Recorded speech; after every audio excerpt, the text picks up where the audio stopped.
നമസ്കാരം സുഹൃത്തുക്കളെ. ഒരു 5-6 മാസം മുമ്പ് ആണെന്ന് തോന്നുന്നു ഞാൻ ഇതുപോലൊരു വ്ളോഗ് ചെയ്തായിരുന്നു. എൻ്റെ വീട്ടിൻ്റെ അടുത്ത് ഇതുപോലൊരു പശു കെട്ടും. അതിൻ്റെ കൂട്ടത്തിൽ ഈ കൊറ്റി അതിൻ്റെ ഫ്രണ്ട്സാണെന്ന് പറഞ്ഞു. നോമ്പായതുകൊണ്ട് കഴിഞ്ഞ മാസമൊന്നും ഞാൻ വലിയ ആക്റ്റീവ് അല്ലായിരുന്നു. ഇപ്പം നോമ്പൊക്കെ കഴിഞ്ഞു. പെരുന്നാൾ അൽഹംദുലില്ലാ പെരുന്നാളൊക്കെ ആഘോഷിച്ചു. അതെല്ലാം കഴിഞ്ഞ് പതുക്കെ സാധാരണ ജീവിതത്തിലേക്ക് കടക്കുന്നൊരവസരത്തിൽ നമ്മൾ വീണ്ടും ആ കൊറ്റിയുടെയും ആ പശുവിൻ്റെയും സ്നേഹം, ഇക്കാലത്ത് നമ്മളിൽ നഷ്ടപ്പെട്ടു പോയ പരസ്പര സ്നേഹബന്ധവും സഹായവും ഇവരെയൊക്കെ കാണുമ്പോൾ നമുക്ക് അത് വീണ്ടും ഓർത്തെടുക്കാനൊരു അവസരം കൂടെയാണ് പടച്ചവൻ നമുക്ക് തരുന്നത്.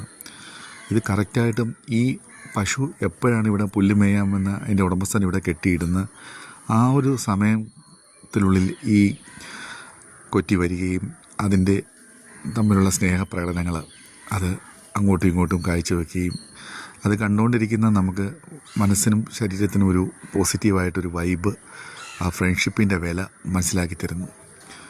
ഇതൊക്കെയാണ് ദൈവം നമ്മൾ കാണിച്ചു തരുന്ന നല്ല നല്ല കാര്യങ്ങൾ.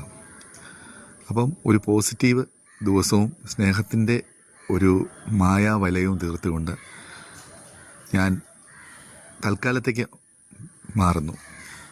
ഓക്കെ, എല്ലാവർക്കും നല്ലത് വരട്ടെ.